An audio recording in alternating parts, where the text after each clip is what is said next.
इस एपिसोड की शुरुआत में हम देखते हैं कि मोटू बेहोश पड़ा होता है और जब वो उसे होश आता है तो वो खुद को टेंसरेक्ट में पाता है और वो ये सोचने लगता है कि मैं यहाँ कैसे आ गया, मुझे तो हाइसेन आइसलैंड पर होना चाहिए था। और जब मोटू दरवाज़ा खोलकर बाहर से टेंसरेंट को देख रहा होता है तभी अचानक से वोली गोरिल्ला और वोल रैनो आकर उसके हाथों में फूल थमा देते हैं और फिर हम देखते हैं कि टेंसरेंट के हॉल में मोटू आ जाता है और दूसरी तरफ से ओलो व्हाइट बॉल अपने ग्रैंड डॉटर जियान के साथ आ रहे होते हैं और जियान मोटू को देखकर शर्मा रही होती है। तभी जियान के ग्रैंडफादर मोटू से कहते हैं कि जैसे कि तुमने वादा किया था तुम मेरी डॉटर को प्रोटेक्ट करोगे और मेरी पोती भी तुमसे प्यार करती है, तो इसलिए मैं अपनी इकलौती ग्रैंड डॉटर को अब से तुम्हें सौंप रहा हूँ। तुम इसका ख्याल अच्छे से रखना। और उसके बाद जियान और मोटू की इंगेजमेंट हो जाती है। उसके बाद मोटू सबका आशीर्वाद लेता है और साथ ही व्हाइट वॉल से कहता है कि मैं जियान का ख्याल अच्छे से रखूंगा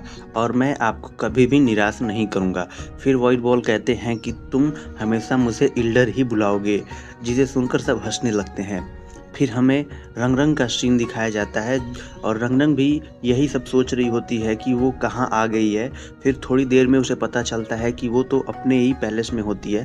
तभी वो अपने फादर और ग्रैंडफादर को एक साथ देखती है और फिर उसके फादर उसे एक प्रेजेंट देते हुए उसे हैप्पी बर्थडे विश करते हैं और फिर उसके ग्रैंडफादर भी उसे एक प्रेजेंट देते हैं और उसे विश करते हैं। फिर हम देखते हैं कि ऑस्कर एक केक लेकर आता है और वो भी रंग रंग को विश करता है और सब एक साथ बैठकर हॉल में केक काटने लगते हैं। फिर ऑस्कर रंग रंग से कहता है कि मैं तुम्हारा साथ कभी भी नहीं छोड़ूंगा और अब से हम साथ ही रहेंगे। और फिर सीन चेंज होता है और हम देखते हैं कि मोटू और रंग रंग दोनों एक इल्यूजन में फंसे होते हैं और फिर हमें रंग रंग के इल्यूजन वाला सीन दिखाया जाता है जो अपने बर्थडे की पार्टी को बहुत अच्छे तरीके से एंजॉय कर रही होती है। और इधर बो सोचाई कह रही होती है कि ये पॉइजन इन दोनों के शरीर में पूरी तरह से फैल चुका है और अगर इन्हें जल्दी होश नहीं आया तो ये इसी इल्यूजन में फंसे रह जाएंगे। इनको बहुत जल्दी ही इस इल्यूजन को तोड़कर बाहर आना होगा। और फिर हम ऑस्कर को देखते हैं जो कि कह रहा होता है कि मैं कुछ भी नहीं कर पा रहा हूँ।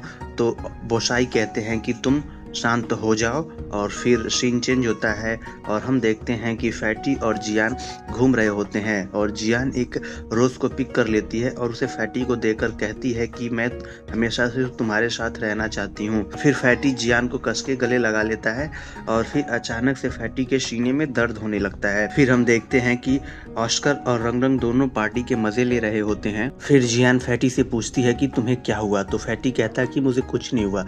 लेकिन फिर से जियान पूछती है कि बताओ क्या हुआ तुम्हें, तो फैटी कहने लगता है कि मुझे ये सब अनरियल लग रहा है। तो जियान कहती है कि तुम इतना मत सोचो, ये हमारे एंजॉय करने का वक्त है। तभी वहाँ कुछ सोल्जर आ जाते हैं जो बिना रुके बस आगे बढ़े चले जा रहे थे। ये सब देखकर जियान फैटी से कहती है कि अब हमें घर चलना चाहिए और हमें इन सब चक्कर में नहीं पड़ना चाहिए। दूसरी तरफ ऑस्कर भी रंग रंग से कह रहा होता है कि चलो हम घर चलते हैं। तभी फैटी और रंग रंग को महसूस होने लगता है कि वो एक इल्यूजन में पड़े हैं और फिर दोनों को याद आता है कि ये सब तो हुआनहन के सोल्जर हैं, इन लोगों ने तो बहुत सारे एम्पायर को डिस्ट्रॉय किया हुआ है। और उसी वक्त धरती फट जाती है और जिसमें जियान गिर जाती है, लेकिन फैटी उसे बचा लेता है और रंग रंग भी इसमें गिर जाती है और उसे भी पता लग जाता है कि ये सब अनरियल है, ये सब इनका इल्यूजन है। फिर इनका इल्यूजन टूट जाता है। तभी ऑस्कर और रंग रंग जमीन में गिर जाते हैं, लेकिन फैटी जियान को बचा लेता है। जब ये पता चल जाता है कि ये सब एक इल्यूजन है तो फैटी जियान से कहता है कि मुझे यहाँ से जाना होगा क्योंकि ये सब रियल नहीं है।